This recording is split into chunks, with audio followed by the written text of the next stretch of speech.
Hello. Okay.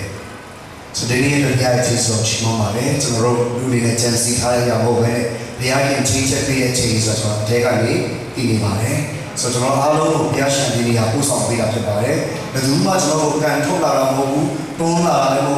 we need to have the amateur local on the other body. The Uji line, Gauji, Yapi, and Yapis in the other body. Hallelujah. So Gauji and Niluya, Gauji teaching Martin and Wall, the woman here and they said, nothing but Martin Bobby. Hallelujah. So the need to. All of it to what we are here, the Asian people are here, housing our mother, Yammo of Japan. Yammo of Yammo of the road, Kana let up now was here. Bale Yammo Saparo, definition and Tropia Messi, Yammo Sulima, Hayaki E, a two she Hayaki E, a two she Okay, we are going to enjoy a lot. Number of those Payani to see it, enjoy a lot. We are to see it. Okay, Payaya to see it. Now, don't was it.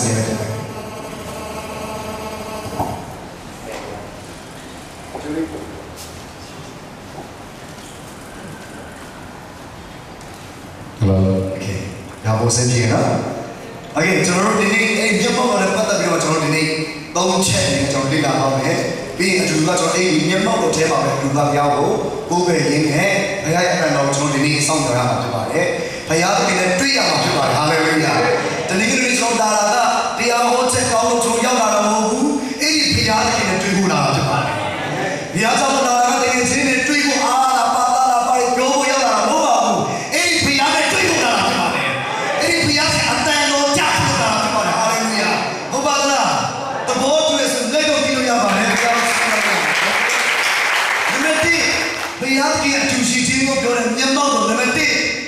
Omnipresence of God. Omnipresence, yeah, take care of it. Neon time, she is the hour, big. We are in Yamamosa, we are two sheets in the town. Neon time, she is 2 years, and 2 sheets in. Really, good neon time, she goes out. I am Yamamobi, neon time, she was. Hello? Hello? Are you there? Ah, let's not do that. Come here. Who are the hard buying it? Pay out the Mob. She is there. Oh, we are in some of it. She is there. Hello? Pay out the she is there. The Indian children in India. Nene Baba Samari, I think a single of Ujina is doing. Mahoro. Now the back, the name to head on me. So get it out. You're can bear. Tell me, Mahoro will go at cannot be can't be good. Mahoro, your letter of Ninga.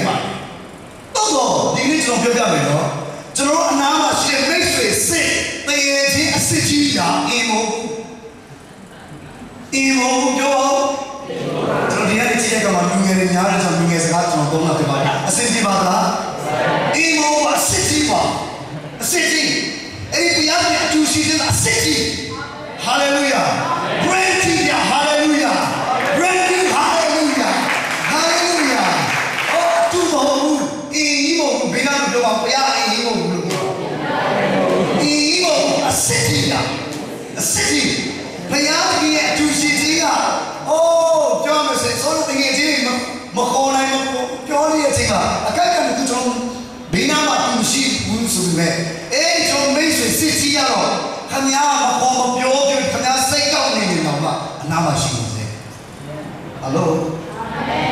Hello? Hello, Johnny, a kid of boy at the army of a movie. Payaki, they were shooting to a person. But I need Namaga, Emmanuel. Hallelujah.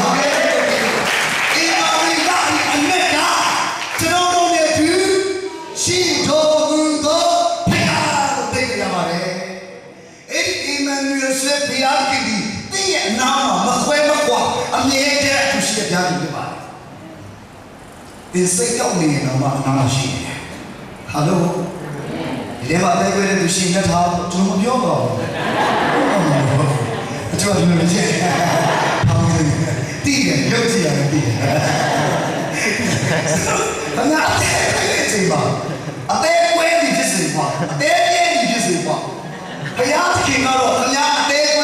so did a piano. I'm here and think now to see all piano. Omnipresence of God, Piazza name of a ship Yamu. It's not a look. Piazza name of a Piazza. Hello? Yes. You know what? You know what? Piazza Law is here. Tomorrow, dear with your mama. Oh, make a lot. Hey, make a lot. No, Piazza take off as a mother. Tiny Montaris, Piazza name, not walking Lima. Chelsea or Malta. See it, again, Jayano. See it. Go down to me. Piazza Moros, Piazza Mama. Chawana, I mean it. Papilo. Piazza Lema, Matana, can you move on this? How she Hello? Piazza, you got it. Piazza, Piazza Lema, she can be out. Can you never don't get it? Can you not see it? The detail. Hello? Hello? You know, go on. Do you know? What do you know? Slot Babelo,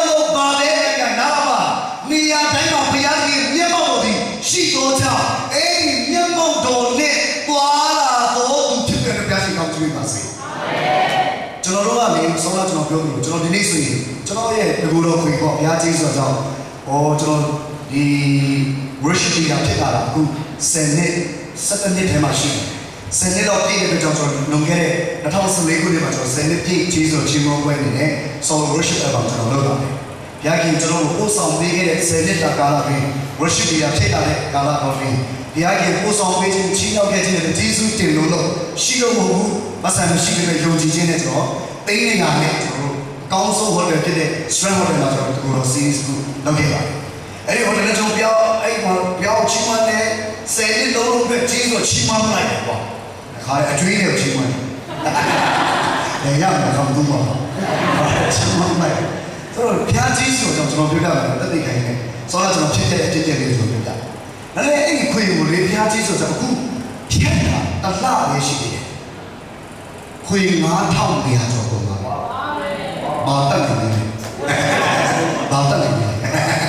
So, Piazzi is the chicken. Hallelujah. The stuff not you. Any queen you love. All of this are people. All right. Those are the young. I mean, what? Me. Some kind of home of your God. That's how you like it. I know a little bit you like it. I hear the one. Jonia. Even your delay of someone I prima. Can they get half meeting again? Luria later of the government. Come on, go to your Manian head, medium for you know, a good old jungle. I know the Manian leg, Gauno, median, Gaune, a good old median head, Manian for Hallelujah. Let me think about it, Mamma. Let me think about it. Median head, Manian for Gausi, let me think about it.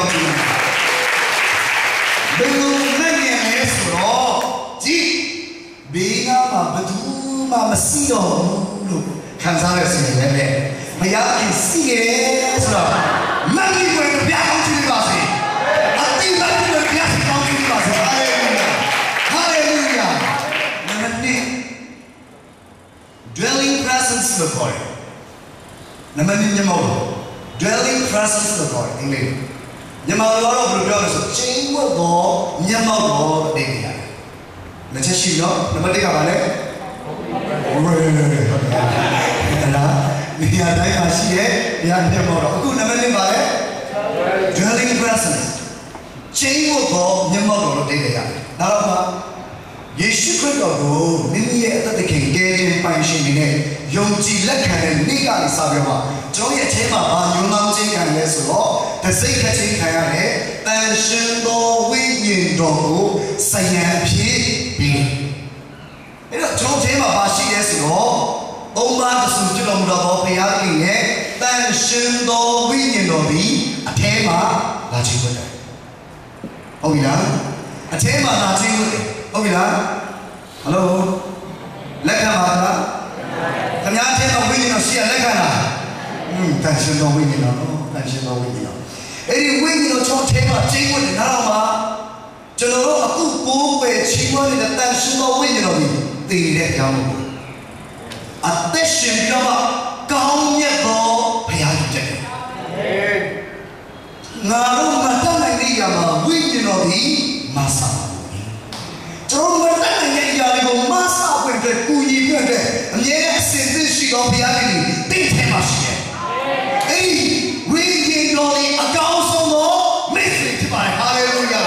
အဲ့ဒီဝိညာဉ်တော်ရှိတဲ့ထဲမှာလာခြင်းဖြစ်တယ်တနည်းအားဖြင့်သင်ဒီအဲ့ဝိညာဉ်တော်ရဲ့မျက်မှောက်တော်နဲ့သွားလာဖို့ဖြစ်ပါတယ်ခင်ဗျာဟယ်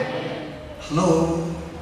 သင်ပါပဲလို့ဘာလဲကြိုင်တိုင်းဘယ်လဲသွားသွား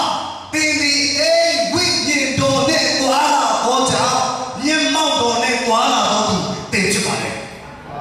နောက်တစ်ခုနေရာရဲ့ဒီကတိုင်းမှာရှိတဲ့တရားခင်ဖြစ်တော့ကြောင့်သင်သွားတဲ့နေရာတိုင်းမှာရှိနေတော့ဘုရားခင်ဖြစ်ပါတယ်ဟာလေလုယာဟာလေလုယာအဲ့တော့ဟေဘဲ80မှာပြောလို့ဆိုတော့ထိုကာလမှာဒီကာလကိုပြောတာတရားနဲ့ကြောင့်ဆုံးမဩဝါဒစာပေးစရာမလိုတော့ဘူးတဲ့အားကြောင့်လဲဆိုတော့အထဲမှာရှိတဲ့ဝိညာဉ်တော်ကတဲ့ဓမ္မတရားနဲ့သူအားလုံးအကျွေးနဲ့ပုံတင်နေတယ်အာမင်တချို့တော့ဒီကိုဘသူကဆုံးမပေးတော့မလဲဆိုတော့တရားနဲ့နဲ့ဆိုလည်းမျိုးထိုးစရာမလိုတော့ဘူးအထဲကဝိညာဉ်တော်ကတင်းတင်းတင်းတင်းတင်း message လာလို့လည်းတင်းလည်းပဲဖြစ်ပါတယ်ဟာလေလုယာ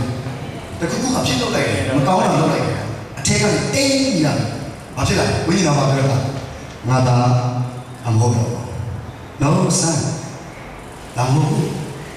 အသမီးမင်းခံပါလေအထက်ကနေတော့ဝါလီလာအထက်ကနေအော်တသားစိတ်ကိုလည်းခေါ်ရဲမှာကျန်းစာတယ်ပါ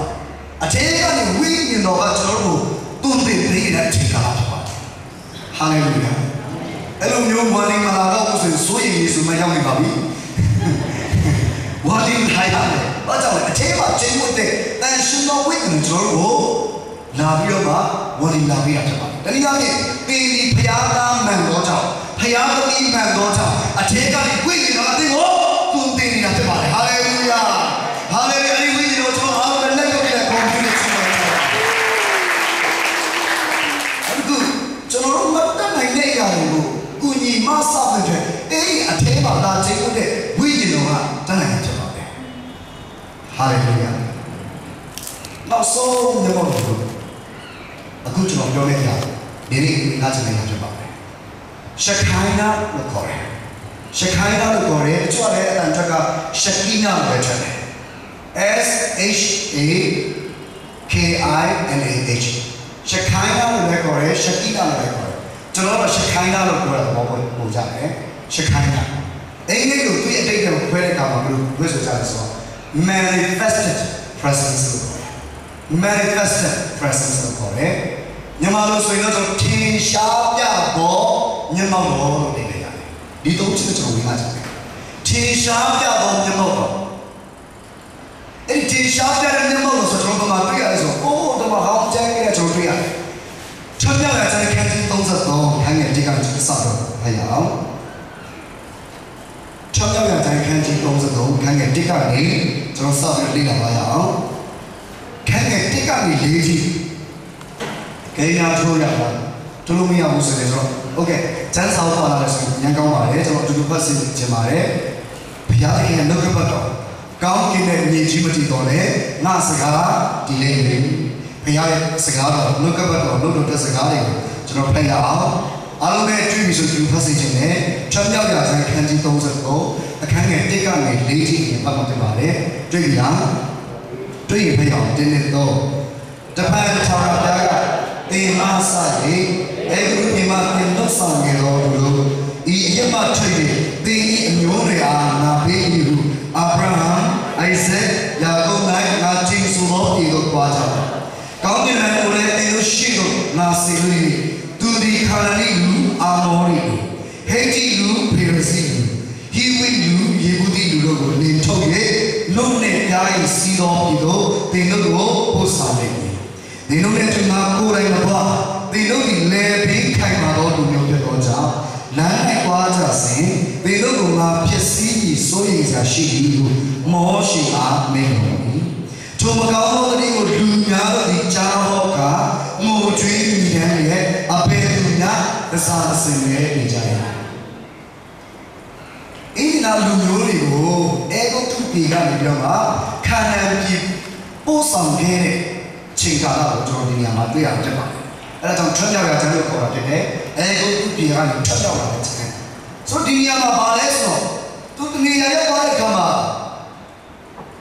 निया तू याद मतलब बदू में कितने नहीं है सो मौसी को लेते हैं मौसी मारो को तीन जाम चेना में मारो लुन्यूरो सुने को तीन जाम चेना में मारो तीन है सुने एक दो की मार चों का मिलती है पूरा गाँव में कुछ आज हम शियो लोग ने कना जोर जाते हैं कंप्लेंट चीज़ ना कना ले यूट्यूब जब दे सी पूछे याना बिना मतलब बे मतलब नहीं हो जो बिना मतलब नहीं दूरी को तैयार सी को वे निगत में सीखते नारा मारा इज़राइल में सही आते बात ओ बोला अब वो मुट्ठी डाले मुझसे आसी जिनोरा मौसी ये बात ने जाते पे कौन है क्यों मचाया गांव सा वो आप ही रहते हैं लोगों मचाया आम पीले की we've had balik tapi bapak kalau saya ini mah dunia yang boleh kamu priat kita di ini lah dunia ni uji ini sejak cawan dia minum ni nama tuan sonje lagi dia tada sonje deh minum ni air kanan di pun cai sih kanan di rumah tuan mulai tuan priat turun ni tuan sebab tiada nyemam do amat ada sign lo kore lekna ko di ba kita era ba le so ni le ma so yin mo tai a thit to daga nya ma so yin ni tai a thit to daga ni lo ne na tu shi no so ko pya de ne sign le ku bya nya pho pya ba le era ba ba ko jo chana so phaya ki ni i de la lu lu ne tu shi ne so ko tin sha pya de nyemam do chi ba le नारामा भैया की अचूशी है सब ठीशा से कामा न मैं लेकिन साथी नहीं आई बात हालेलुया दी अतीनो मा जो प्रॉफिट की ने प्रोजा दिया से दी अतीनो मा अशीनो हम ये पूरे ने न मैं लेकिन साथी नहीं आई ने अबे तक से वो शखाना ग्लोरी सी है शखाना को तोरे ठीशा प्यारे ने मोरो दुनिया में सी है जो ठेका दी की बात है अमोसे गाँव ने इधर दुनिया ने मुझे भैया की शिकायत ने पहुंचा भी मेरे ने कहा तुझे नो तीन शादी न मेरे ना तू भी बात करना ये मशीन छापी है मेरा माँ जब ठेका ले ये तो ठस से बारे न मेरे करा ना भैया की मेरे ने ना तुझे नो जाऊँ तीन शादी ने न मेरे ना तू ना बारे न तू भाई साले की साज़ मशीन भैया की बालों पे लगे लीड न्यू टाइप से मोंदारे को इमा ट्रीके ब्याज के बारे दान में ने ना को बारे ना लूरे लोग ने या वो भैया ने कर रहे हैं ये लोग ने लूरों ने या वो भैया ने कर रहे हैं हालेलुया एक भैया की ना ले ओ तकाले ये सारे काम वाले चलने का ये उठा से लोग हैं आतासा जिले का हमारे में लीड न्यू टाइप से मोंदारे को ट्रीके ब्याज की ना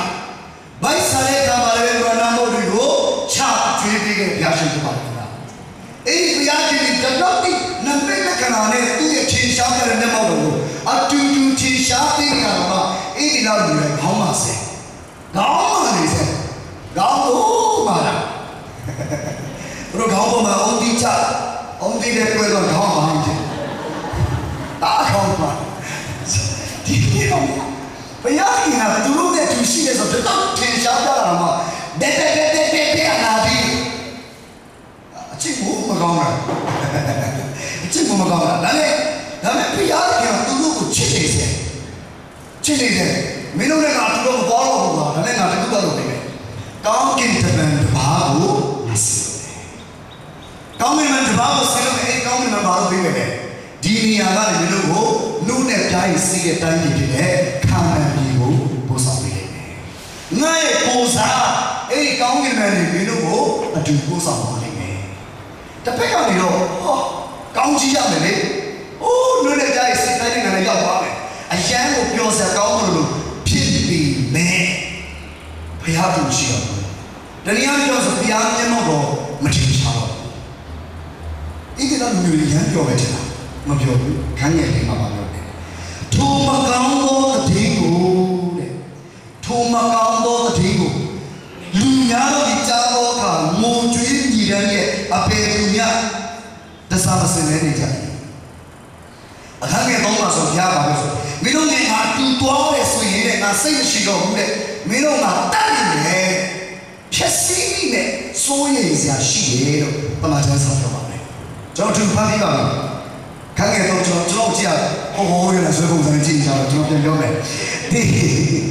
အခန်းငယ်တော့ခါဖေးတော့ပါချက်တင်တို့နဲ့အတူငါကိုယ်တိုင်မသွားတင်တို့ဒီလေရင်ခိုင်မာသောလူမျိုးဖြစ်တော်ကြောင့်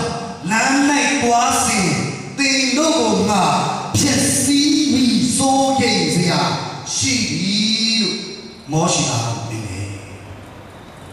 မင်းတို့ကငါတူသွားတယ်ဆိုရင်ငါဖြစ်စည်းမယ်ငါတတ်မိမယ်ဆိုရင်ရှိအဲ့ကြောင့်ငါကိုယ်လည်းမသွားတော့ကောင်းပြီမှတော့ဘာစီလို့ချစ်တော်ညီကိုမှမများကျွန်တော်ကောင်းပြီမှမလို့ကျွန်တော်မဟုတ်ပါဘူးတော့အဲ့ဒီကောင်းကင်တမန်တဲ့ကောင်းကင်ဘိုးချင်းရှင်ထောက်တာပြောက်တာလို့ဒီဘိုးကနာတယ်အဲ့ဒီဘုရားရဲ့သူရှိခြင်းမျက်မှောက်ကိုတာရည်ကိုကျွန်တော်ဖြစ်ကိုပြောင်းခြင်းပါစေဟာလေလုယာအဲ့ဒီမျက်မှောက်ကိုဘုရားရဲ့သူရှိတဲ့မျက်မှောက်ကိုပြန်တောင်းတတယ်မောရှိယကိုတော့ဘာလို့မဖြစ်လဲအခန်းရဲ့စလေးကျွန်တော်ကြော်သွားပြီးပြောရမယ်ဆိုရင်ဘာပြောလဲဆိုဘုရားခင်ခန်းရဲ့စလေးစနာပါစပြောတယ်တဖန်မောရှိကကိုတော်တိုင်သွားရင်ကျွန်တော်တို့ကိုဤအချက်မှာပို့တော်မူပါလေဟာလေလုယာဟာလေလုယာကိုတော်ကျွန်တော်နဲ့အတူမရှိတော့ဘူးဆိုရင်ကျွန်တော်တို့ဒီနေရာကနေအဲ့ခန္ဓာကြီးကိုပို့မနေနဲ့တော့နားတော့မချတော်ကြီးကို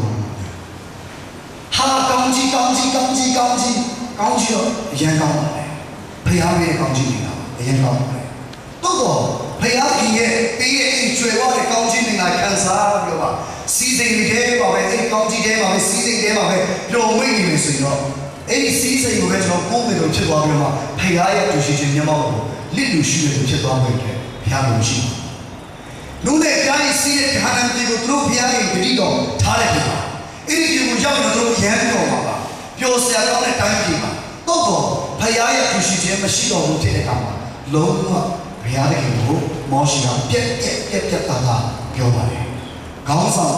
ညင်ပြက်တာရတယ်ခေါင်းဆောင်ညင်ပြက်တာရတယ်ဘုရားနဲ့ပတ်သက်လာပြီဆိုညင်ပြက်တာရတယ်အမြဲတမ်းဆုံးဖြတ်ချက်တွေဆိုရင်ဘုရားနဲ့ပတ်သက်လာပြီဆိုတော့ပြက်တာရတယ်ပြက်တာဘုရားကရက်ကြည့်ရဲ့ခေါင်းဆောင်မောရှိဖြစ်ပါတယ်မောရှိဘယ်တော့ရက်ကြည့်ရဲ့ကိုရောကျွန်တော်နဲ့သူမသွားတော့ဘူးဆိုရင်ပို့မနေနဲ့တော့မသွားတော့လူနဲ့ကြိုက်စေတိုင်းကြီးဘယ်တော့ပဲကောင်းပါစေဘယ်တော့ပဲကောင်းချီးခံစားရပါစေကိုရောနဲ့သူမရှိတော့ဘူးညမောတော့ကျွန်တော်နဲ့သူမသွားတော့ဘူးဆိုရင်မဆိုပြေဘူးခံချတယ်ဒီနေ့မှာကျွန်တော်ဘုရားရှိခိုးကြတာဘုရားမျက်မှောက်တော့မရှိဘူးဆိုရင်ခံချတယ်ပြောစရာမကောင်းဘူးဘာအရင်မရဖမရပဲလူမှုရေးတိုင်းဝိုင်းတစ်ခုပဲလုပ်လို့ဖြစ်သွားလိုက်တယ်ဒီကနေ့ကျွန်တော်ရန်ဝမ်းတာရန်လည်းပြောတယ်အရင်လည်းကြည်လို့တယ်အရင်လည်းဂုဏ်ယူတယ်ဒီညမှာရောက်လာတဲ့အခါမှာကျွန်တော်ဖယားတင်ရဲ့မျက်မှောက်ကိုခံစားရတယ်အဲ့ဒီမျက်မှောက်ကိုကျွန်တော်ကိုစိုးပြစေဟာလေလုယာအဲ့ဒီမျက်မှောက်ကိုကျွန်တော်ကိုကောင်းချီးနေတာပေးနေတဲ့မျက်မှောက်ကိုဖြစ်ပါတယ် 명목 신발이 간사야는데 아마 이탈 강에서 잡아 저놈의 고로이 누구지 시도나 옛날야 장비 앞에도 진샤방이 저놈의 두좌 어루가 앞엔다 진샤방이 보고 도도 저놈의 고로이 누구지 니지 보마 시는나고 누구네 자나야방이 배야의 명목으로 저거만 야단에 가네 지요 혹시 말해서 우리의 누리를 이기는 누리 우리의 두시지 진짜의 명목으로 앞에 누리를 좀 찾아야 뭐구나 나도나봐 누리를 좀 찾아야 장인지리 배야의 두시지 앞에 봐야 배야의 명목으로 시기에 배야 명목으로 또 하나를 옛날에 이렇게 봐야 옛날에 간사도 이렇게 봐야 할렐루야 God speak Lord 배야의 옛날에 할렐루야 여호와 옛날에 용례와 과에 수야 나는 이제 용례와 과에는 옛날에 약을 먹고 되는 줄에 할렐루야 맞아요 배야 명목으로 도와라 우리가 쟤네들을 참 잡아야 돼 잡아야 돼 할렐루야 명목으로 도와라 우리가 신과의 너의 차로 잡아야 해 할렐루야 내가 비하신 것도 중요하다 누구 상나지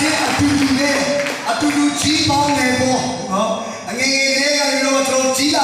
아두두 소매매 바야의 명목을 또하나 해두가로 국제친지 전화제 마찬가지네 나오다음에 리가 처음에 세리랑 잡아서 마두가 우예 에이 명목을 또하나 해두게 딱잡이 자고 자나네 할렐루야 내가 비하신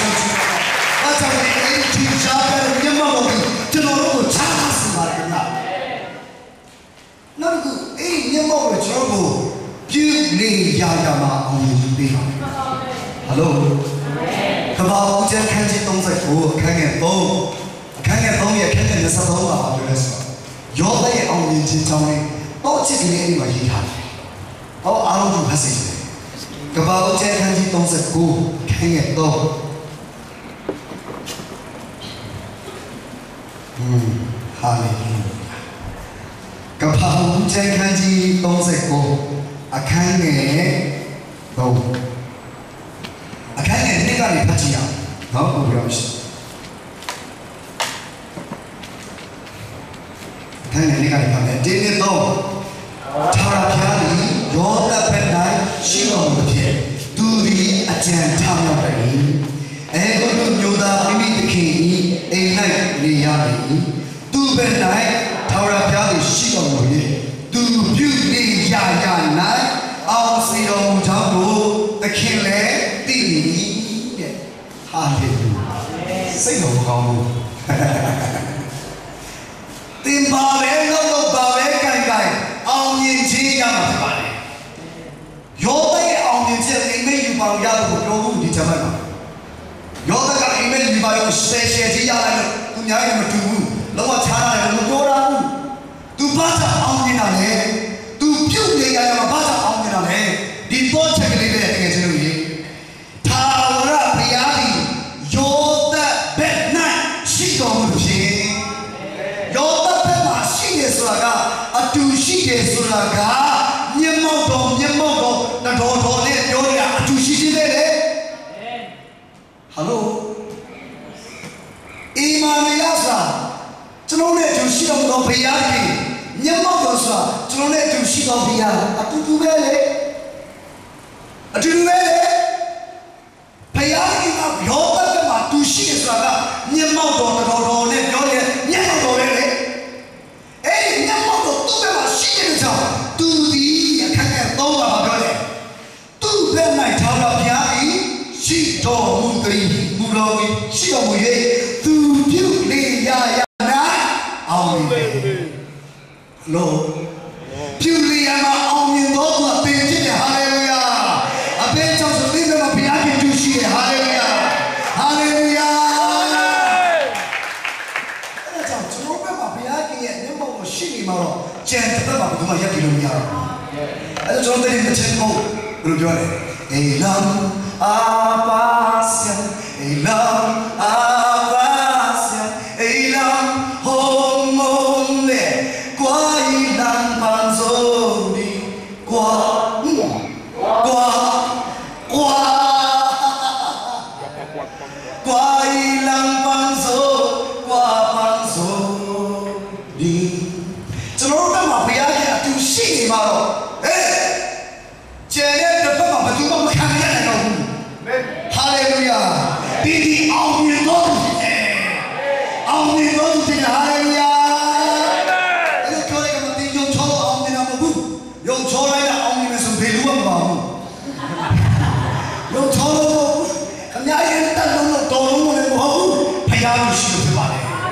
भैया ने मनो चमचे मारे हालेलुया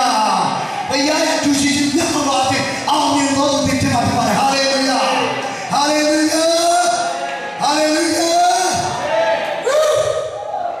ओके सब आउनी आउन बिलिया हालेलुया आउन सुरागा शोनिंग के तुरी अते करे तुरी बिंचुलो में आऊ चलो लो आउन सा आउनी ने तुरी में बिंचुलो सिया हालेलुया बिना लो जो शोशा आउनी आऊ शोशा आउनी आऊ हालेलुया जुई जो भी बिया के वो खाने आते बारे लो तो जो टी भी आते बारे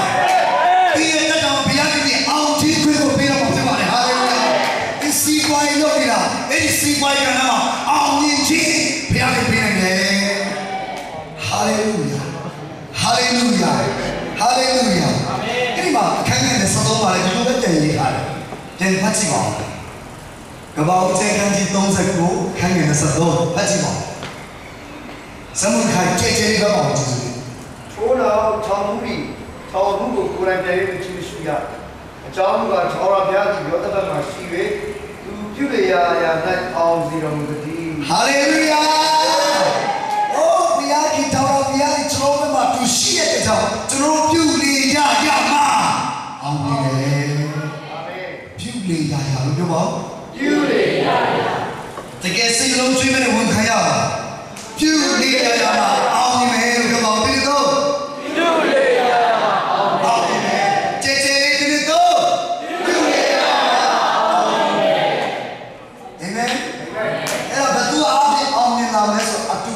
यार के नियम वादी दिन भी आम लोग जाते हैं चुनिंग का उन्हें जमात या सुन सरुदा सासा फैंजी सशे अकेले खुने मारे विदाई के लोग हैं जमात या सुन सरुदा सासा हासोइए बेंची तबादी मार युवा शेलियंजी दिया सोमवार दिया केंद्र थाईनाला शोषक करिया दिया सोमवार नहीं वासन नहीं केंद्र लाला शोवार दिया केंद्र लाला तो कोई लोग शोके के कारण जब अकेले सशे ले या नहीं या वो बदल तक आने सो He's a king nan thai la lo chi ba ma tu le hello pyo ma che che le he's a king pyo ma okay he's a king ma tha he's a king so le pok ka history maker phit pa le ba chaung le so he's a king so le lu bi ai main ji Juda shin bi ye thamai takku long ko pyaung le se pok phit pa le tama chan sa le ma phaya king ko dai ga atat 15 နှစ်တိုးချင်းခံရတဲ့ပုဂ္ဂိုလ်ဟာလည်းဒီစကိတင်ကြီးဖြစ်ပါတယ်။15နှစ်လောက်တိုးချင်းခံရတယ်။ဟာကြောင့်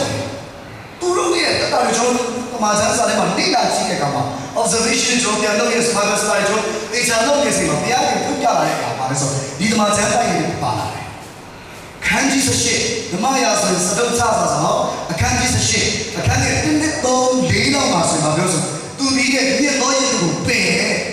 ကျန်တဲ့ရုပ်ထုစင်းတွေကိုလုံးပယ်တယ်ဖယားကိုလည်းဦးထိပ်ထားတယ်ဖယားတဲ့ပြစ်တာမရှိတော့ဘူးသူခံတာ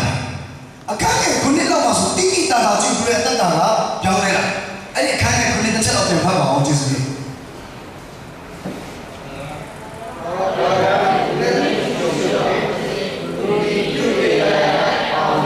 ပြောပြပြီထောင်ရပြားဒီသူနဲ့သူရှိတော်မူတဲ့သူဒီပြုနေရတာမှာအောင်တယ်ဆောလာရောတဲ့ဘုရားရှင်ကိုယ်ရဲ့သူနဲ့သူရှိတဲ့ကြောင့်ဘုရားမျက်မှောက်တော်အားဖြင့်သူဒီပြုနေရမှာအောင်တယ်အခုလည်းစကိမင်းကြီးသူဒီရဲ့ထိုးနေကောင်းတယ်အော်ပြုနေရရမှာဘုရားရှင်ကသူ့ကိုအောင်နေခြင်းနဲ့ဘာကြောင့်လဲသူရဲ့မျက်မှောက်တော်နဲ့သူ့ကိုလေ့ကျင့်ထားတယ်နောက်တစ်ပုဂ္ဂိုလ်ရောက်ရှမွေလဆိုတဲ့သူလေးကောင်းတယ်ဓမ္မရာဇဝင်ပထမစာဆောင်ခန်းကြီး3ခန်း19မှာတွေ့ရတယ်ရှမွေလဒီတဲ့အစင်တန်းကြီးတွေထာဝရဘုရားသည်သူနဲ့အတူရှိတော်မူသဖြင့်သူဤစကားတစ်ခုများပြည့်စင်ခြင်းမှာဖွင့်ပေးတော်မူတဲ့ဒီပုဂ္ဂိုလ်ကရှမွေလဆိုတဲ့ပုဂ္ဂိုလ်ကဘုရားခင်ရဲ့အတူနေမှာပါလို့ဆိုတဲ့အချိန်ယူတတ်တဲ့ပုဂ္ဂိုလ်ဖြစ်ပါတယ်ရှမွေလရဲ့အတ္တကိုဘုရားကအစင်တန်းကြီးတွေမှာသူ့ကိုလည်းကောင်းချီးပေးခဲ့တယ်ဘယ်လိုကောင်းချီးလို့လဲဆိုတော့အမောဆက်ကောင်းတယ်ထာဝရဘုရားရဲ့သူနဲ့သူရှိတော်မူတဲ့သူဤစကားခုများပြည့်စင်ခြင်းမှာအခွင့် ပေးဘူးသူပြောလိုက်တိုင်းအကုန်လုံးပြက်စရာရှိဘူးအကုန်လုံးဘုရားပြန်ပြည့်စုံတယ်ဟာလေလုယာဟာလေလုယာအဲ့ဒီပုဂ္ဂိုလ်ဖြစ်ဖို့အတွက်ပါရင်လို့အဲ့လိုလေကျွန်တော်ပြန်စဉ်းစားလိုက်ကြည့်ဘုရားမျက်မှောက်တော်ရဖို့ပါလို့အဲ့လိုလေဆိုတော့စာမကြီးတွေပါပါလေဆိုစာမကြီးတို့ပြောပါလားသုံးလုံးပဲဗါလဲစာမကြီးဒီသုံးလုံးပဲပါတယ်စာမတော်ကိုဘုရားရှင်ကကျွေးမွေးတဲ့ဘုရားဖြစ်ပါတယ်စာမတော်ကိုဘုရားရှင်တုံးထီရဲ့ဘုရားဖြစ်ပါတယ်မစာမဘူးဆိုရင်ဘုရားမတုံးထီဘူးလားဆိုပို့လို့တုံးထီပါတယ်တုံးထီဘူးလို့မဆိုလို့ပါဘူးတော့စာမရဲ့သူနဲ့မစာမရဲ့သူတော့ခြားဖို့ခြားနာပါလိမ့်မယ်ဘုရားရဲ့မျက်မှောက်တော်တကယ်စာမရဲ့သူတွေပေါ်မှာဘုရားရဲ့မျက်မှောက်တော်ကြီးမားစွာသိရမှာဖြစ်ပါတယ်ဒီအသေးတော်မှာဘုရားမျက်မှောက်တော်အလိုစာမတော်ကြောင့်ဘုရားရဲ့မျက်မှောက်တော်အတိုင်းအတိရှိကြတော့မှာဖြစ်ပါတယ်ဟာလေလုယာဟောသူတွေကတည်းကစီနေတော့ကြည့်နေလိုက်ဒီရန်ရှိကြတော့မှာဖြစ်ပါတယ်ကျွန်တော်အားလုံးခွာပေးရတော့ဘုရားပြောခဲ့တဲ့စကားကျွန်တော်ပြောရပါဦးကျေးဇူးတင်တဲ့စကားပြောပါဆိုဟာလေလုယာဘုရားရဲ့ဒီဆောင်ကိုခင်လာဖြစ်ပါတယ်အသေးတော်ကိုဘုရားဒီဆောင်ကိုခင်လာဖြစ်ပါတယ်နောက်ဆုံးတော့ကာလပြည့်တိုင်းအိုးလူစီပါလေသူနဲ့အောင်ပါရဲ့တော့လှုပ်ရှုပ်နေပါတယ်အကုန်လုံးကိုခုံးပွဲတဲ့ဖြစ်စီပွဲတဲ့တပ်ဖို့ရတဲ့လိုက်ရှာနေပါတယ်ဒီကိကာလကြားရပါပဲဘုရားရဲ့ဒီသူရဲ့မျက်မှောက်တော်နဲ့သွားလာတော့အားကြီးဖြစ်ပွဲတဲ့ဘုရားကောင်းချီးပေးပါစေဟာလေလုယာဟာလေလုယာအဲ့ဒီမျက်မှောက်တော်နဲ့သွားလာတဲ့ကလေတမာတတိရှိတာအဲ့ဒီမျက်မှောက်တော်နဲ့သွားလာတဲ့တမာတတိရှိတာကိုတော့မစင်လည်းအိုးကိုတော့ပဲမေးတော့မယ်သူရဲ့စာပြီးတော့တော့မဆုံးဖြစ်တော့ဘူးဘာဖြစ်လာလဲကိုတော်နဲ့တူကိုနဲ့တူတော့ကိုတော်နဲ့တူချာဟာလေလုယာဟာလေလုယာ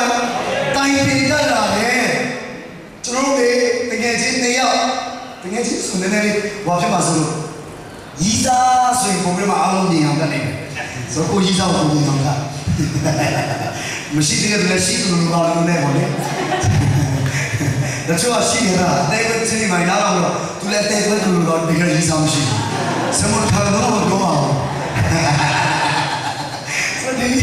ကျိုးနေကောင်းတယ်ဒါကလည်းကျိုးရီးစားရဲ့အာကျွန်တော်ဆိုနေဘုရားကြီးဆိုတော့ကျွန်တော်မိမမယူခင်တော့ရီးစား10ရောက်တော့လာမသိဘူးအဲ့လိုပဲထားမယ်စထားတော့ရုပ်လဲချောတာလို့ဆိုတော့တော့ကျိုးစားပြီးလုပ်ပေးကြပါကျွန်တော်ရီးစားတော့မှာရီးစားမဖြစ်ခင်သူ့ကိုချစ်ပြီးသူ့ကိုကြိုက်ပြီးဆိုရင်မရရအောင်ကျွန်တော်အနောက်ကနေလိုက်လာကြတယ်လိုက်တယ်ဘာလို့လဲဆိုသူနဲ့မိကောင်ကျွန်တော်ကြိုးစားတယ်ပတ်စံရှိတော့အဲ့ပတ်စံချလာတယ်ချစ်တယ်ချစ်လို့လေပတ်စံမရှိဘူးဒါနဲ့ချီတာရအောင်ချီတယ်အမလေးကဘာလို့တင်လဲအကုန်လုံးရအောင်ဖြည့်ဆည်းပေးချင်တယ်ဘာကြောင့်လဲချစ်တာဟုတ်ရှိလို့မဟုတ်ဘူးမရှိဘူးဒါနဲ့ရှိတယ်ရှိလို့မဟုတ်ဘူးမရှိဘူးဒါပေမဲ့ရှိတယ်ဘာကြောင့်လဲချစ်လို့ရှိတယ်အော်ဒါကလည်းတက်စီကြလားရဟုတ်ညနေငယ်ဟိုတော့သွားချီရတယ်ချီတယ်အမလေးကျွန်တော်တို့တိုက်ဆိုင်တော့လည်းတယ်လို့ထင်တာ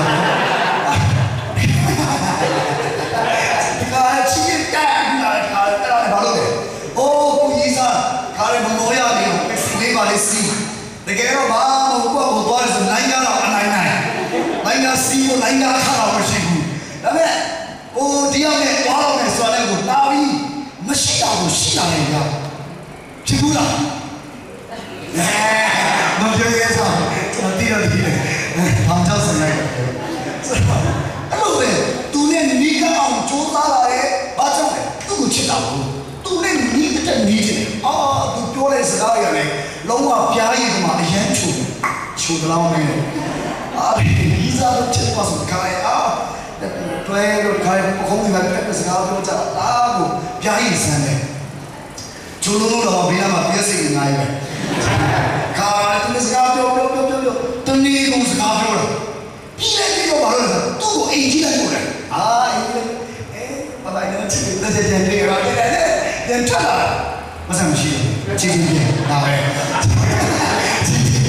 အေးတော့လေဘာလို့လဲကစကားပြောချင်တယ်ရောတဏီကုံလုံးနေတာကိုစကားပြောပြီးအဲ့ဒါကိုအိမ်လေးရောက်မနေနိုင်ဘူးကနာမင်းကိုဖြစ်တယ်ဗျာ sin. Focus machine police ya kena tenchi. Kalau focus ya no pasal apa? Focus le banyak. Nak aja cuci cuci banyak. Set. Focus orang mah ye piolo. Aku kita lusi ni. Focus orang ye piolo bagi piolo mana mesti. Piolo. Tapi tu ni ni cina. तूने सगाले क्यों चला कोबरे में सगाले क्यों चला बातें करता ना समझा रहा तू को शुरा है अगर तू को चला तू को पैसा ही चला रहा हो अब ना आपकी को पैसा फिर मैं को मायने किया और ले बात नहीं मांगो क्यों बातें प्राइवेट को किया कार्ड को जुलाई देखो चलो मैं इमाम जुलाई नहीं का निसाब रहा चलो रे कबाल तो माशिर मिस यूनिवर्स में अकोलो जो ट्रेन साथे में चीज़ लाइक है आलो सॉरी ले ऐसे चलो जुलाई बात है दी अम्यों दी को चलो शुरा दी चलो ये तत्ता लोग पे दी टिया को चलो आलू ये शेक लूशे प्यासी बात चलो सोते थे छापी का चलो शुरा फिर जोने का है तीन प्यासी की बोल के चिता भी सुने तूने अच्छी UG no Yisa shi se ne akaw so lo Yisa ni Yesu ne Yisa se ya yan chu ne ye kan ni ma ja yo sai ne khu tha ka lo pyo ra ma sai ne sia lo ba ai ho tia ne te kwai ra ne bawa ba lo pya Yesu shi ne lo pyo Yesu shi ne lo te pyo चे ले जोड़े तुम्हें यहाँ काम चुनी बाजी बनिया की जो सही चे जोड़े गाते हैं कोई दूसरी बात है जाती हूँ अच्छी बात है कहाँ थी ओ पियाने को अच्छे को शू के नारे नो शू तो कुछ करा के वो पिया आता है तो उन्हें चाचा नारे पियाने के नीचे नारे ना सोच जाओ चलो हम लोग तो चलो शू लगे नहीं कर सकते लेकिन लो मत ये एक जाओ ना तू को बाउंस यार मेरे के साथ हो मैं प्यास चीज़ को जाओ मैं उठे आता ना तू जो बाउ पे ये मत फिर भी नहीं नहीं जाता है काम तू जाओ कोती वो जाओ ने तू दिया ना फिर भी ना ये जाओ नो ना ये बात ना किसे के लो ना यो में आलो थाती अठाई ना तब फिर भी बात है ना तूने चुनी डाली जो भी लगे ये नो तू डालो तू लो चलो लो तू छोड़ा ना ये छोड़ा तानी लो ले लेकिन अब जो लोग अच्छा काम वो छोड़ा मैं बना मैं विश्व दिवस में तना है तो चलो बियाह चीज़ सोचो तो किसी ने चूड़ा है तो किसी ने छोड़ दिया है तो किसी ने एक दावा प्योर से गाँव में एक गाँव में दास किया चलो क्या जाने दो छोटी सी गाँव है तीन बियाह ने छिंगा चारा ले ठीक है तो ये छिंगा चारा है काम तू जाओ उदी सुने भैया ये था ना भैया बालों से दिन दी आए तीन प्योरे से तीन कूड़े प्योरा हो भैया प्यो कहते से गाँव प्योरा चलाए इन्हें तीन लोग का तीन लोग से आने हो या भैया लोग कहते हो लोग के लोग चलाने नाले ना भैया ने 18 लोग चला है भैया ने नीला चला है भैया के बालों से को काम ना हुआ भैया ने नीला चला है भैया ने चाहिए जुला चला है भैया ना लोगे जोहना है ना दोनों ही ना सिखाते हैं वो जोहने ना दोनों ही ना सिखाते हैं वो जोहने बिना लोगों भैया ना जोहने हो रहे इन लोगों की अगर बात है भैया ये नियम होने वाला सही है ना सब तो कुली ने जो आदमी जी ने गिरा छोड़े चावल जो तो देखे नहीं मार रहे अरानी योरो चलो ये चावल है नियम होगा तो जो हो गया जी ने मज़दूर कबाजो सियाजी या ये बेटे के कौन के सियाजी आलो इंटरव्यू ले जाए जो यूट्यूब में जो जी का लिखो चीज़ कुबेश सियाजी भी ले रहा बाज़ में लौटी लगे जी को प्यासी दोनों के हैं क्रूसे ये लोग का मालूम यासो लेकिन इतना चीज़ों का मालूम नहीं ना चाहे ब्रेकन बोंगी होगी तो नहीं गाँव हुई ना लाभे डिटेलिंग गाँव को डिटेल में हुई ना लाभे लूढ़ाई रहने हुई ना बाज़ में तू लोग चाहो लेकिन इतना चीज़ों में लाभे सजी पहले हैं သွားတဲ့သူစိတ်တွေမှာဘာကြောင့်မမိတ်တဲ့ခံတော့ဖြစ်ရတယ်သူတို့မှာလူချက်တစ်ခုပဲတူနေတဲ့လူချက်ရှိပါတယ်ကက်ထရင်ကူမန်စ်နဲ့လူမီဂျီဆမာဂျီသူသွားတဲ့နေရာတွေမှာဘုရားရဲ့လက်တိုင်လုပ်ပြီးဟိုတယ်တွေမှာသူသွားပြီးတဲဝင်အတွက်ခြေတော့ချရအောင်ရှိတယ်အဲ့ဟိုတယ်မှာရှိတဲ့ဝန်ထမ်းတွေအကုန်လုံးညစ်ညစ်ရက်ခွက်ခါးလေးကြရအောင်အနောင်နာရပြီးမှကဲတင်ချင်းစကားချအားလုံးတော့လည်းကြိုက်ဖြစ်နေတယ်နောက်ပြည့်တဲ့ကောင်ကက်ထရင်ကူမန်စ်ဆိုရင်ဘာလို့လဲဆိုတော့ဆိုရင်ငါရှက်ရဝင်တော့မှာအားလုံးလောကပြီးဖြစ်တယ်စားတော့ဆိုင်လို့စားတော့မရတော့ဆိုတော့ဘယ်လိုလုပ်လဲဆိုအနောက်ကနေပဲမိဖို့ကြောင့်လည်းကနေပဲ။အိုးဆိုအနောက်ကနေဝင်လိုက်တော့ချက်တော့တဲ့တွေကတော့သူ့ကိုကြည့်နေလဲတော့ဘယ်သူမှဘလို့ပိုးနာမဟုတ်ဘူး။ကက်ထရင်ကူမန်တို့ဖျားကြီးဘာကြောင့်အဲ့လိုဘိတ်တွေမှာပုံပြတာလဲ။လူဝချက်ချင်းကိုပဲရှိတယ်။ညမဘောတဲ့မှာညာညာစိတ်ပါတယ်။ဖျားနဲ့တူညာညာအချင်းတယ်။ညမဘောတဲ့မှာဆိုတော့ဖျားနဲ့တူပြောချင်တာဖြစ်ပါတယ်။ဖျားနဲ့အတူညာညာအချင်းရဲ့တူတယ်။ Amen. Amen. မထင်ရှားသောအရက်တွေမှာလောက်တော့ရတော့ရတယ်ထင်ရှားတဲ့အရက်မှာဘုရားကြီးကောင်းချီးပေးတဲ့သူရှိပါတယ်။ဒီမထင်ရှားတဲ့ရက်တွေမှာတင်ကြောက်တဲ့မူကျွေးရောစက္ကန့်အရာတွေကအကုန်လုံးကတနေ့ကျရင်လူတွေရဲ့ရှေ့မှာတက်တည်ခံပြီးဘုရားကောင်းချီးပေးမှာဖြစ်ပါတယ်။အရှင်တော်တင်ကြည်ပွဲခဲ့တဲ့အရာတွေအားလုံးကတနေ့ဘုရားတင့်ကိုပေါ်ထုတ်ပြီးတော့လူတွေရဲ့ရှေ့မှာဘုရားရှိလူမြောက်များစွာရဲ့အလင်းမှာတင့်ကိုတက်တည်ခံပြီးတော့အဲ့ဒီတွေ့ကြုံစရာဖြစ်ပါတယ်။ဒီနေ့အဲ့ဒါကိုဘာလဲဖြတ်တိုင်းရဘုရားမျက်မှောက်ကိုလည်းဖြတ်တိုင်းမှာဖြစ်ပါတယ်။ဘုရားရဲ့သူရှိခြင်းထဲမှာအဲ့ဒီပြဿနာကိုကျွန်တော်အားလုံးပဲအရှင်တို့သက်ဆိုင်တဲ့အချိန်ကာလဒီကာလဖြစ်နေပါပြီ။ချစ်တော်ညီကိုမမများဘာကြောင့်ဆရာကြီးကိုရရှိတော့ပုံပြတာလဲ။ဘုရားရဲ့များများစိတ်ဓာတ်ပါဘုရားကိုပြောခိုင်းတဲ့စကားသူတို့သိပြီလေ။အကြောင်းပြောရမှာတကူးဖြစ်ပါမယ်။တကူးနဲ့ဖြစ်ပါတကူးနဲ့ဖြစ်ပါကျွန်တော်ဒီညာညာမပြောတော့ GMF ကိုရောက်လာပြီးတော့အမြဲတမ်းတရားလာဟောနေတဲ့ပုံပုံတွေသူတို့ဘာလို့လုပ်လဲအရေးကြီးတာသူတို့ပြောတဲ့စကားသူတို့ပြောတဲ့သတင်းစကားတော့ဒီမှာမြန်မာပြည်မှာရှိဆရာဆရာမတွေအများကြီးပြောနေပါတယ်ဒီလောက်သတင်းစကားတော့တကယ်ကိုအရင်လေးနေတာလည်းသူပြောတာပေါ့လူတွေကပြောပါတယ်ဘာကြောင့်တကူတွေပါလူတွေမမြင်တဲ့ကြွယ်ရတခုပါဖရားနဲ့ဘာကြောင့်အလောက်အချိန်နေလဲဆိုတော့နားလည်ရတာဒီကိစ္စကိုပေါ်နေတယ်လူမမြင်တဲ့ကြွယ်ရပါတင်တယောက်တည်းဖြစ်နေမျက်မှောက်ထဲမှာညာညာစိတ်ထားဖရားကြောင့်တော့ဘာလို့ပြောင်းဖို့ပဲတော့မလုပ်ပါနဲ့တင်တယောက်နဲ့ရှိနေချိန်မှာလည်းသစ္စာရှိတဲ့နာမည်နဲ့လည်းကောင်းသစ္စာနဲ့ကောင်းဘုရားကိုပဲပါ။အိုးမနေ့ချိန်မှာလည်းဘုရားပဲမနေတိုင်းဒီခါတဲခွဲတွေပါပဲမဟုတ်ရဘူး။အဲ့ဒီမနေ့ချိန်မှာလည်းဘုရားကိုအားကိုပါ။စဖယံတော့ဘုရားမျက်မှောက်မှာဆက်ပြီးထားပါ။ဘုရားတကယ်နဲ့သူချိန်ပြပါဦး။ဘုရားကြီးရဲ့တုတ်တည်ခြင်းစကားပြောတဲ့ဆက်တော့ခိုင်းပါဦးကျွန်တော်အားပေးချင်တာဖြစ်ပါတယ်။ဆောင်းတီရှာတဲ့မောက်ဆက်ချင်ဆိုနေတယ်အားလုံးကဆက်ဆက်နေတယ်။မိဘရောကြည့်ရအောင်ကျွန်တော်အားလုံးကကြည့်နေဆက်ရှိတယ်အားပေးပြီးနေပါဒီတချို့ဆိုရေးတယ်ဘယ်လိုရေးလဲဆိုဒီနေ့ကျွန်တော်ကလေးတို့ချော်သိကျွန်တော်ရဲ့ကလေးတွေကအကြည့်ပါချော်သိနေပြောင်းကျွန်တော်စကားပြောတယ်ကျွန်တော်ဘုရားကြီးဆိုတော့ဘုရားဆုကျေးဇူးပြုဖြစ်တယ်ဝိညာဉ်ဆုကျေးဇူးတွေကအခြားသောဘာသာစကားပြောနိုင်တဲ့ဆုကျေးဇူးကျွန်တော်ရပါတယ်အဲ့ဒီဆုကျေးဇူးတွေဘုရားကိုပို့ခဲ့တခြင်းတော်များများကျွန်တော်ရေးပါတယ်ဒီနေ့ကနေတော့ကျွန်တော်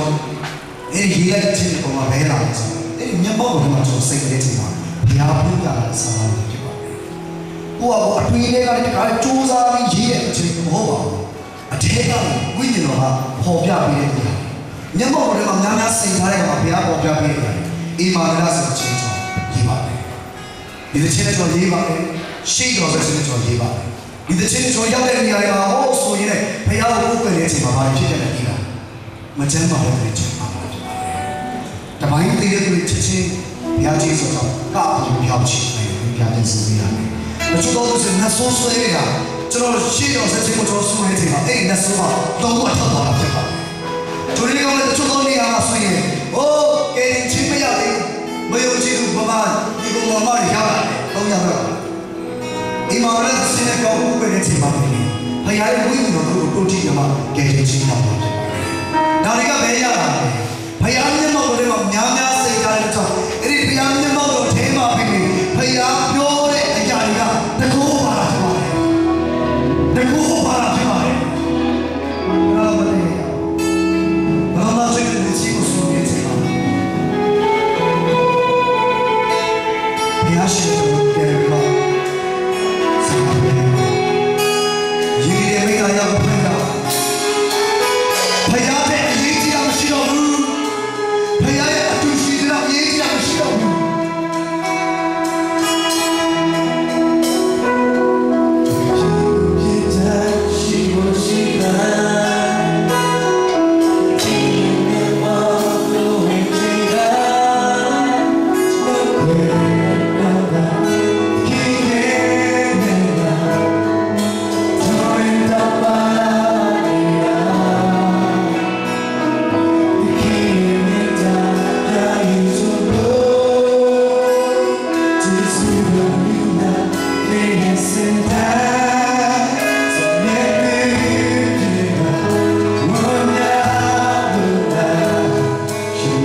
ချို့သောလူရှိတယ်လမ်းဆောင်လမ်းဘဝမှာရောက်နေလို့ခံစားနေတယ်ကိုယ်ပဲသွားဖို့လည်းမဟုတ်ဒီဘက်သွားဖို့လည်းမဟုတ်မဆုံးဖြတ်နိုင်တဲ့မတိတ်ချမရေရာရှိတဲ့သူချို့ရှိတယ်ဘုရားကပြောပါတယ်ငါသာမင်းနဲ့တူရှိတယ်အမီမင်းနဲ့တူရှိတယ်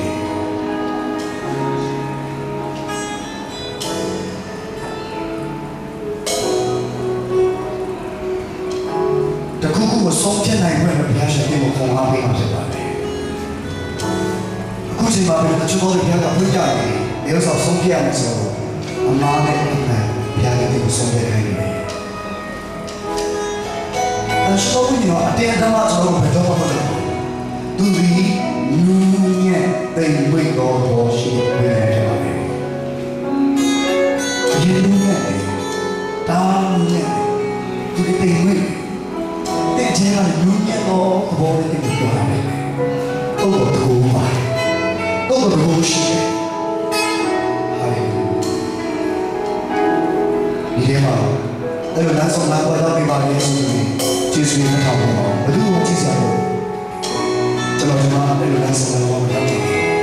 ကျွန်တော်ဘာဆုံးဖြတ်လဲဆိုတော့ကျွန်မတကယ်မသိဘူးဆိုတော့ကျေးဇူးနဲ့ဟာလေ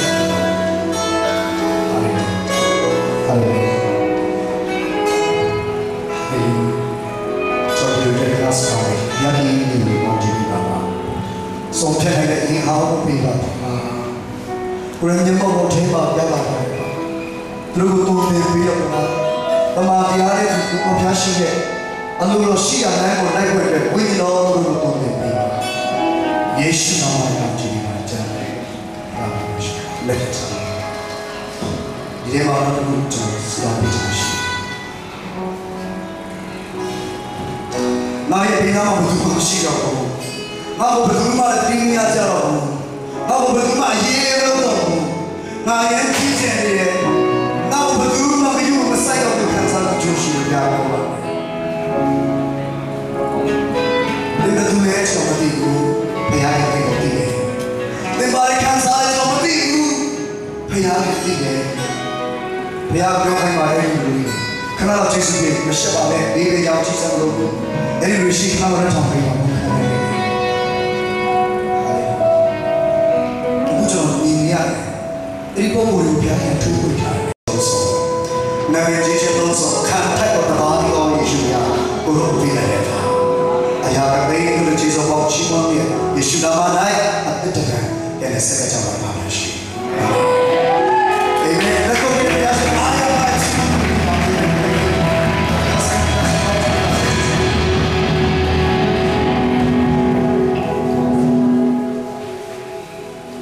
ဟာလေလုယာတို့ဝိညာဉ်တော်ဘုရားဖွင့်ပြတဲ့နှုတ်ကပတ်တော်ကျေးဇူးတော်မြတ်ကိုပြင်တယ်ပြီးတော့ရည်တွက်ဖို့ဖြစ်ပါလေအဲ့တော့လုံမကောင်းတဲ့သူများရှိကိုလာပြီးတော့အဒီနေ့တော့ဝိညာဉ်တော်ဘုရားကိုဆောင်တဲ့အတိုင်းပဲအလိုမွေစက္ကဆူတောင်းခြင်းဟာကျွန်တော်တို့ဒီနေ့ဝတ်ပြုဖို့ပဲဒီရဲ့အဆုံးသတ်ဆူတောင်းခြင်းဖြစ်ပါလေကျွန်တော်တို့ဝိညာဉ်တော်ထဲမှာပုံသေးဆိုတာမရှိတော့ပါဘူးသူကဝိညာဉ်တော်ပေါ်ပြတဲ့